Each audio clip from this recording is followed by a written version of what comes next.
Hey there, everybody. My name's Lyndon. Welcome to my new project, the Stainless Studio. I'm going to be kind of showcasing my new cold side here, something I've been using for the last few months, setting it up, kind of getting it into place, working it into production in this new space that we have. Today I'm going to be showing you the Brewtools F300 unit tanks. I have 3 of them here, outfitted with Brewtools' new fluid control system. I keep wanting to call it fermentation control system, but it's certainly much more than that. We have all of the bells and whistles, so to speak, for the fluid control system, from pressure sensors to solenoids to heating elements, level sensors, agitators, inline filters, hop droppers, density sensors, and the like.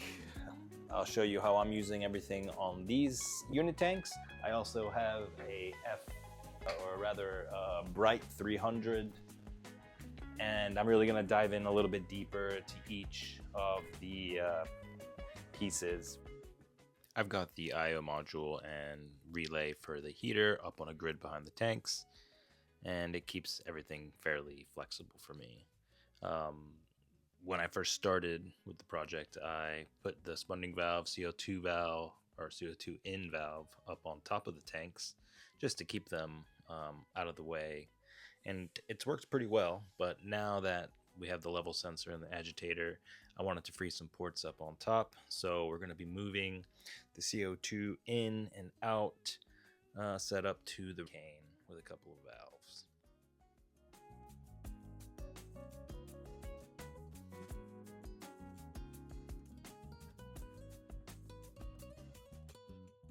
The Brewtools pressure sensor is super high quality and the real workhorse of the entire setup, honestly. The CO2 out solenoid as well. I've not experienced any clogs or anything crazy like that.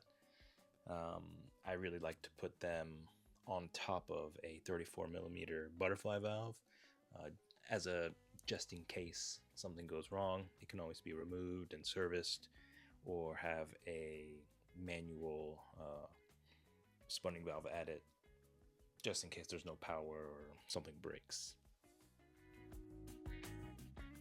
To set it up, it requires an elbow and a small T-piece on the cane, and then I'll add a CO2 in solenoid to under the standard 34mm butterfly valve on the tank.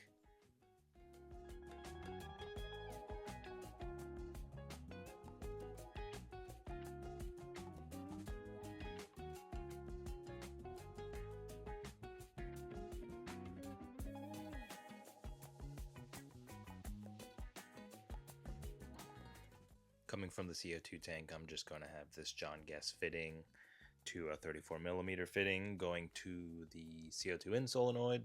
I've got a double regulator coming from my CO2 tank. The ones with the solenoids will have a higher gas pressure than the other tanks that I have with just a ball lock. I don't have CO2 solenoids for every tank, so some will be manual and some will use the solenoid to supply CO2.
So here in the pause menu, you can add gas as you wish, and I'm going to add it to just above the set point so we can play around with the gas out solenoids and the pressure sensor.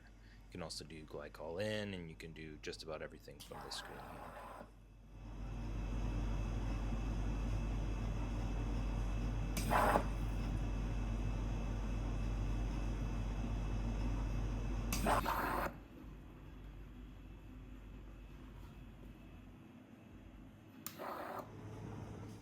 I'm also using Glycol solenoids from Brewtools, and I have one on each tank at the bottom port. This is the Glycol in port, and they plug right into the I/O module.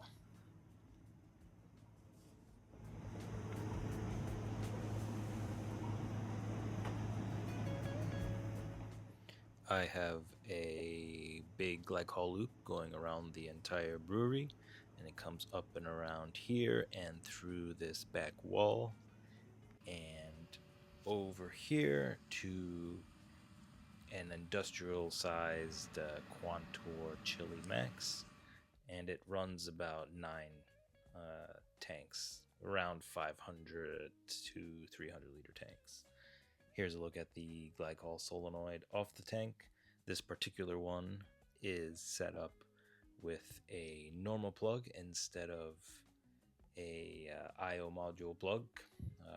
I use this with the Inkbird and other tanks that are not connected to the loop. On all of the unitanks, I also have sanitary heating elements from Brewtools. We're really hoping to use these for kvike ferments and keeping temperatures up in the 30s for the hot ones. One of the best new technologies, you could say, coming out of Brewtools is the density sensor tuning fork. It plugs right into the I/O module as well, and it displays your gravity. Generally, it's pretty spot on, pretty close for me, at least so far. You do have to double check with the Anton Par, but you know, it is nice tool to have every day, just so you can walk by the tank and see where it's at.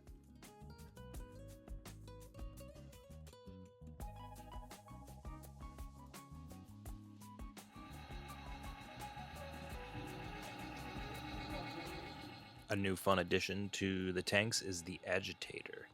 This thing is really awesome. Has variable speeds and variable times that it can be on and off automatically. And I'm really excited to be using this new tool. It's also got this little button on the backside, so if you don't have an FCS system, you can still use it with just a regular power cable.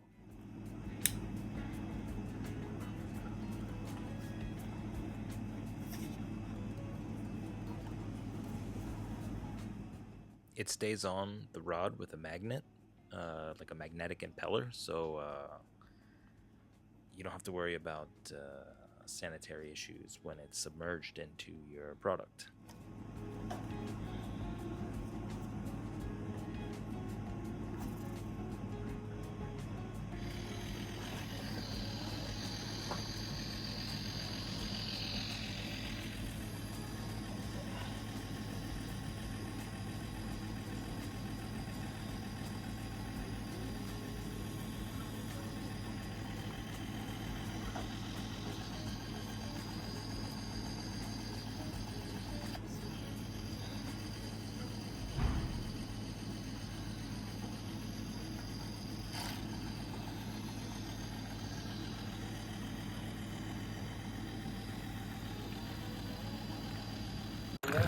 Yeah.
So in order to install the propeller in the tank, you got to give her the old reach around.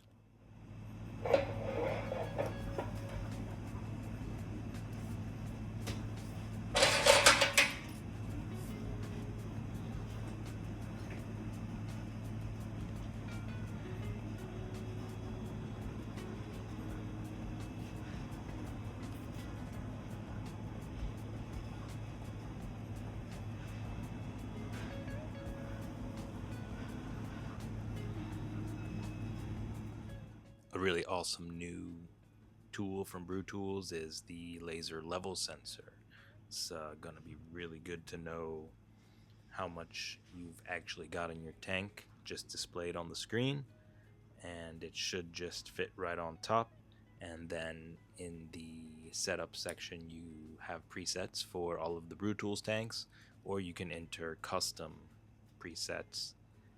If you have a different type of tank, you just have to do some measuring, and it should be pretty spot on.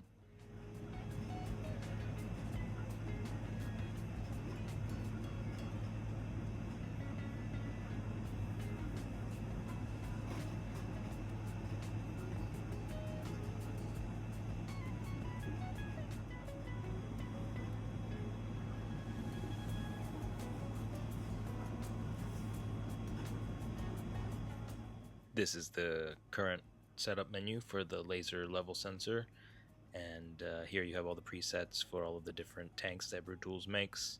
Here we're going to choose the Bright 300, but you can also enter custom values here.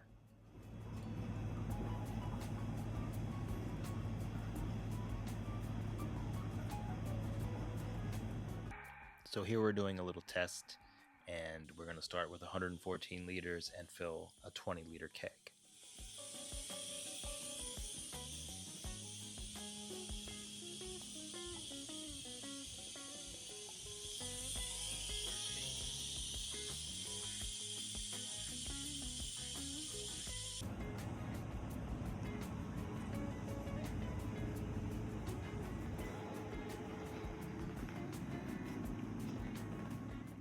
And they match up, 94 liters left in the bright tank. One last thing I wanted to point out in this video are the 34mm butterfly valves I have on the front of the tanks. I use these before the sample valves. Sometimes they can get clogged and leak, so I like to have these so just in case I can change out the sample valve. I think it's good to have them and not need them than need them and not have them there. So this is the gold side. We're hoping to move away from spidles and just get CCTs, but I'm hoping to make some more videos and content around some of the other components I'm using. This was just a short intro video, and I hope to make a lot more for you guys here in the new year.